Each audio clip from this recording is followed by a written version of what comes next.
آج ذوالحجہ کی 25 تاریخ ہے اور ہمارے ہاں کچھ تاریخوں کا جو اختلاف ہے اس کی روح سے ہو سکتا ہے کہ 26 ہو۔ آج سے 1384 برس قبل تقریباً آج کے دن حضرت عمر فاروق رضی اللہ تعالی عنہ پر قاتلانہ حملہ ہوا تھا، اس لیے کہ بعض روایات میں 26 ذی الحجہ کا تعین ہوا ہے اور بعض میں الفاظ یہ آئے ہیں کہ ذوالحجہ کے 4 دن باقی تھے جس دن کے حضرت عمر رضی اللہ تعالی عنہ پر یہ قاتلانہ حملہ ہوا۔ حج سے واپسی کو ابھی چند ہی دن ہوئے تھے اور اسی سفر حج کے دوران حضرت عمر رضی اللہ تعالی عنہ نے ایک موقع پر زمین پر لیٹ کر اور ہاتھ آسمان کی طرف پھیلا کر اللہ سے دعا کی تھی کہ پروردگار میری ذمہ داریاں بہت بڑھ گئی ہیں، اب میرے اعضاء میں ضعف ہے، میں کمزوری محسوس کر رہا ہوں، رعیت بہت بڑھ گئی ہے جس کی ذمہ داری ہے، تو مجھے تو اپنے پاس بلا لے اور اٹھا لے اس سے پہلے کہ میں اپنی ان ذمہ داریوں کے بارے میں مسئول بن جاؤں اور ان کا حق ادا نہ کر سکوں۔ تو روایات میں آتا ہے کہ اس کے بعد چند ہی دن اس دنیا میں انہوں نے بسر کیے ہیں، اس کے بعد یہ قاتلانہ حملہ ہوا۔ 3 دن آپ زندگی اور موت کی کشمکش میں مبتلا رہے ہیں۔ ابو لولو فیروز ایک مجوسی ایرانی غلام تھا حضرت مغیرہ ابن شعبہ کا رضی اللہ تعالی عنہ۔ حضرت عمر نے ایک خاص قاعدہ بنایا ہوا تھا، غیر مسلموں کے مدینے میں داخلے پر پابندی تھی۔ حضرت مغیرہ ابن شعبہ نے خاص طور پر سفارش کر کے حضرت عمر سے اجازت حاصل کی ابو لولو فیروز کے لیے کہ اسے مدینے میں آ کر کام کرنے کی اجازت دی جائے، اس لیے کہ وہ بہت سے فنون سے واقف ہے۔ حضرت عمر نے اجازت دے دی۔ چند دنوں کے بعد وہ فریادی بن کر حاضر ہوا حضرت عمر رضی اللہ تعالیٰ عنہ کی خدمت میں کہ میرے آقا جو ہیں حضرت مغیرہ ابن شعبہ رضی اللہ تعالی عنہ وہ مجھ سے بہت زیادہ ٹیکس وصول کرتے ہیں۔ یعنی یہ معاملہ تھا کہ جو غلام ہوتے تھے وہ اپنا کام کرتے تھے لیکن اپنی آمدنی میں سے ایک حصہ وہ اپنے ان آقاؤں کو دیتے تھے کہ جن کی وہ غلامی میں تھے۔ تو حضرت مغیرہ ابن شعبہ نے جو مقدار مقرر کی 2 درہم روزانہ، اس پر اس نے احتجاج کیا کہ یہ بہت زیادہ ہے۔ حضرت عمر رضی اللہ تعالیٰ عنہ نے اس سے سوال کیا کہ تم کیا کیا کام جانتے ہو؟ جب اس نے گنوائے کہ میں یہ کام جانتا ہوں تو حضرت عمر نے فیصلہ کیا کہ پھر یہ 2 درہم روزانہ زیادہ نہیں۔ اس پر وہ بہت غضبناک ہوا۔ حضرت عمر نے بھی اس سے ایک فرمائش کی کہ میرے لیے ایک ایسی چکی بنا دو جو ہوا سے چلتی ہو اور وہ آٹا پیسے۔ تو اس نے اسی غصے میں یہ کہا کہ ہاں آپ کے لیے تو میں ایسی چکی بناؤں گا جس کی یاد رہتی دنیا تک باقی رہے۔ اس پر حضرت عمر نے جب وہ چلا گیا تو جو لوگ مجلس میں حاضر تھے ان سے آپ نے فرمایا کہ یہ شخص مجھے قتل کی دھمکی دے گیا ہے۔ لیکن نوٹ کیجئے کہ اسلام نے جو نظام دیا ہے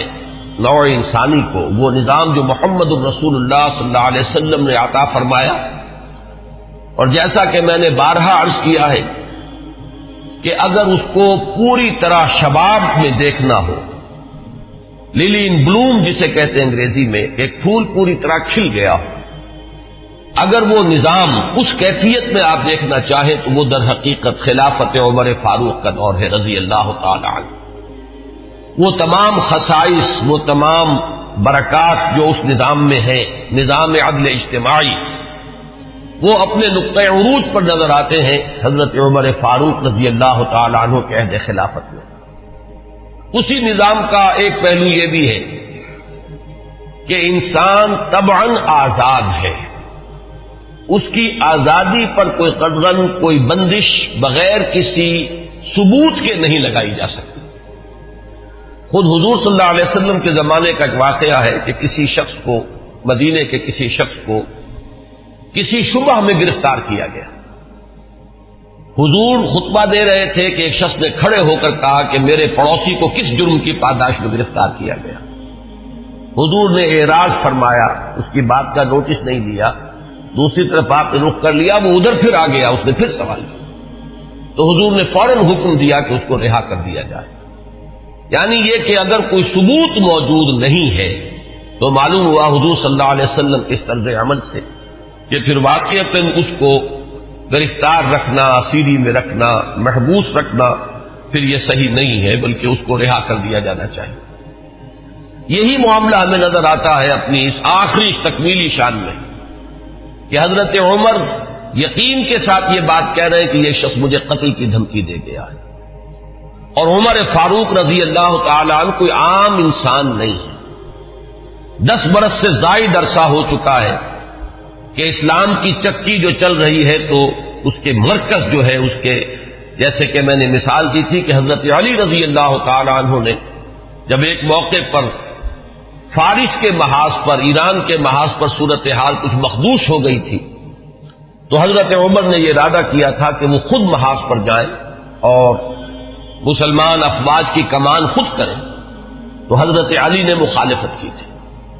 اور انہوں نے مشورہ دیا تھا اور یہ الفاظ فرمائے تھے کہ آپ کا اپنی جگہ سے ہی جانا یہ تو پورے اس نظام کے درہم برہم کرنے کا سبب بن سکتا ہے، اور یہی تشبیہ دی تھی کہ چکی اسی وقت تک چلتی ہے جبکہ اس کی وہ کلی اپنی جگہ پر قائم رہے۔ تو آپ کی مثال تو اس پورے نظام کے لیے اس کلی کسی ہے۔ تو 10 برس تک وہ چکی جو ہے گھوم رہی تھی اسی شخصیت کے گرد، اور کتنے فتوحات کا دائرہ کہاں سے کہاں تک پہنچا تھا۔ اتنی بڑی کوئی سلطنت اس سے پہلے تاریخ انسانی میں کبھی وجود ہی میں نہیں آئی تھی، لیکن یہ کہ اس کے باوجود کہ اتنی عظیم سلطنت کے ذمہ دار ترین فرد ہیں حضرت عمر، میں حاکم کا لفظ استعمال نہیں کرنا چاہتا اس لیے کہ یہ لفظ بھی ہمارے اس نظام عدل اجتماعی کے ساتھ مناسبت نہیں رکھتا، نہ وہ حاکم تھے نہ حکمران تھے، وہ تو سید القوم خادمہم کی کامل مثال جو ہو سکتی ہے وہ حضرت عمر فاروق ہے رضی اللہ تعالی عنہ۔ لیکن یہ کہ اس نظام کی ذمہ دار ترین شخصیت ہے حضرت عمر، لیکن انہوں نے اپنے حفاظت کا کوئی اہتمام نہیں کیا، کوئی باڈی گارڈ کا انتظام نہیں کیا، دوسری طرف یہ کہ اس شخص کو قید نہیں کیا، اسے مدینے سے شہر بدر نہیں کیا، بلکہ یہ کہ چونکہ یقین ہے اس بات پر کہ زندگی اور موت اللہ کے ہاتھ میں ہے، لہذا وہ ہمیں نظر آتا ہے کہ ایک طرف توکل اس کی یہ شان ہے، دوسری طرف فراست کا یہ عالم ہے کہ اس کے اس جملے کی بات آپ نے پالی ہے کہ یہ مجھے قتل کی دھمکی دے گیا ہے، تیسری طرف اسلامی نظام میں لوگوں کی آزادی کا جو عالم ہے وہ نمایاں ہو رہا ہے کہ ایک ایسے شخص کو جس کے بارے میں شک ہے اس کو گرفتار نہیں کیا جا رہا، اس کے خلاف کوئی تعذیبی کارروائی نہیں ہو رہی۔ بہرحال اس شخص نے چند ہی دن کے بعد فجر کی نماز جب حضرت عمر فاروق ادا کرنے کے لیے آگے بڑھے ہیں اور آپ نے نیت باندھی، یہ شخص پہلی صف میں موجود تھا اور اس کا خنجر جو ہے 2 دھاری خنجر، دونوں طرف اس کے جو ہے وہ دھار تھی، اس کو اس نے حضرت عمر رضی اللہ تعالی عنہ پر جو وار کیے تو 6 وار حضرت عمر پر اس نے پے بپے کیے، حضرت عمر گر گئے رضی اللہ تعالی عنہ۔ حضرت عبد الرحمن ابن عوف نے مختصر ترین صورتوں کے ساتھ پھر وہ نماز فجر ادا کروائی۔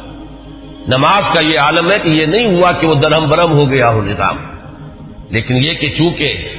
جیسے کہ میں ابھی یہ لفظ استعمال کر رہا تھا کہ اس وقت جو وہ نظام مملکت تھا یا نظام حکومت تھا اس میں مرکزی حیثیت حضرت عمر فاروق کی تھی رضی اللہ تعالی عنہ، اسی طرح اسلام کے نظام میں یہ اقامت صلاۃ ہے کہ اس کی وہی اہمیت ہے کہ اگرچہ حضرت عمر فاروق زخمی ہو گئے، گر گئے، لیکن جماعت کا نظام وہ درہم برہم نہیں ہوا ہے، نماز ادا کی گئی ہے 2 رکعتیں جو ہیں مختصر ترین قرات کے ساتھ۔ پھر لوگوں نے اس کو پکڑنے کی کوشش کی ہے تو اس نے مزید وار کر کے 13 افراد کو اور زخمی کیا۔ ایک شخص جب اس طریقے سے بکھرا ہوا ہو اور دوسرے لوگ تیار نہ ہو تو صورتحال سمجھ میں آتی ہے. ان میں سے 6 حضرات جو ہیں وہ شہید ہو گئے. معاملہ صرف حضرت عمر کا نہیں. پکڑنے کی جب کوششیں ہر طرح سے ناکام ہو گئی تو کسی عراقی شخص کے بارے میں آتا ہے کہ اس نے کوئی کپڑا کمبل وغیرہ اس کے اوپر ڈالا ہے، تب وہ قابو میں آیا ہے، لیکن پھر اس نے فوراً خودکشی کر دی. حضرت عمر رضی اللہ تعالیٰ عنہ نے سوال کیا، جیسے ہی آپ اس قابل ہوئے کہ سوال کر سکیں کہ میرا قاتل کون ہے. جب بتایا گیا کہ وہی ابو لولو فیروز ہے تو آپ نے اللہ کا شکر ادا کیا کہ اللہ کا شکر ہے کہ میرا قاتل کوئی مسلمان نہیں ہے. یعنی جو بات کے 12-13 برس بعد ہونے والی تھی، حضرت عثمان رضی اللہ تعالیٰ عنہ کے قاتلین وہ جو بھی آپ انہیں کہیں نام نہاد مسلمان تھے، کلمہ گو تھے، وہ محمد الرسول اللہ صلی اللہ علیہ وسلم کا کلمہ پڑھنے والے تھے، کلمہ شہادت کو انہوں نے اپنے لیے ڈھال بنایا. اس سے جو فتنہ شروع ہوا ہے، جس کو میں اس سے پہلے بیان کر چکا ہوں کہ الفتنۃ الکبریٰ، سب سے بڑا فتنہ جو ہے وہ حضرت عثمان رضی اللہ تعالیٰ عنہ کی شہادت سے شروع ہوا ہے. اس سے پہلے یہ معاملہ اگرچہ حادثۃ الکبریٰ تو اسے آپ کہہ سکتے ہیں، بہت بڑا حادثہ ہے،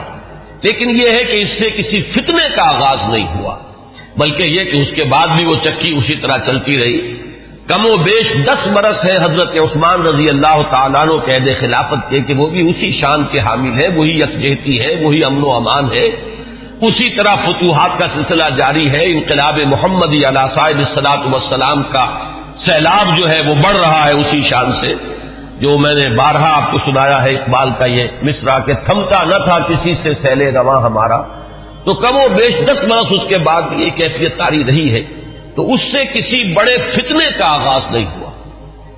حضرت عمر رضی اللہ تعالیٰ عنہ پر یہ قاتلانہ حملہ ہوا ہے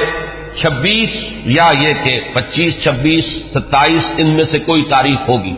4 دن بقایا تھے. اب اگر 30 کا مہینہ ہو تو اس کی تاریخ اور بن جائے گی، 29 کا ہو تو کچھ بدل جائے گی. تقریباً وہ آج کا دن ہی پڑتا ہے، اور یہ ہے سن 23 ہجری. انتقال ہوا ہے تو پھر تدفین جو ہوئی، حضرت صہیب رومی رضی اللہ تعالی عنہ کے بارے میں وصیت تھی کہ وہ میری نماز جنازہ ادا کریں، اس کی امامت کریں. تو یکم محرم الحرام سن 24 ہجری کو تدفین ہوئی ہے. تدفین کا یہ واقعہ بھی بڑا اہم ہے، اور آپ سب حضرات کے علم میں ہوگا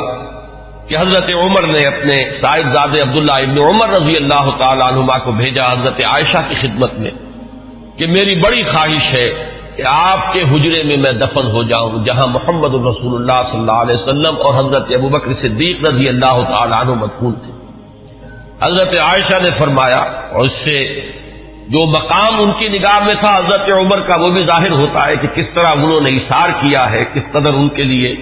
یہ مرحلہ کٹھن ہوگا فیصلے کا کہ اس حجرے میں صرف ایک قبر کی جگہ اور تھی. حضرت عائشہ نے فرمایا ام المومنین رضی اللہ تعالی عنہا کہ یہ جگہ میں نے اپنے لیے مخصوص کی ہوئی تھی، میں چاہتی تھی کہ میں خود یہاں دفن ہوں، اور اس میں کوئی حرج نہیں تھا، اس لیے کہ حضور دفن تھے وہاں، وہ آپ کے شوہر تھے. حضرت ابوبکر دفن تھے، وہ ان کے والد تھے. لیکن میں عمر کو اپنی ذات پر ترجیح دیتی ہوں، لہذا میں اجازت دیتی ہوں کہ حضرت عمر کو وہاں دفن کر دیا جائے. جب حضرت عمر کے پاس واپس آئے ہیں حضرت عبداللہ ابن عمر، اور آپ نے پوچھا ہے کہ کیا جواب لائے، اور جواب دیا گیا کہ اجازت ہو گئی ہے، تو فرمایا کہ یہ آخری آرزو تھی زندگی کی، اللہ کا شکر ہے کہ وہ پوری ہو گئی.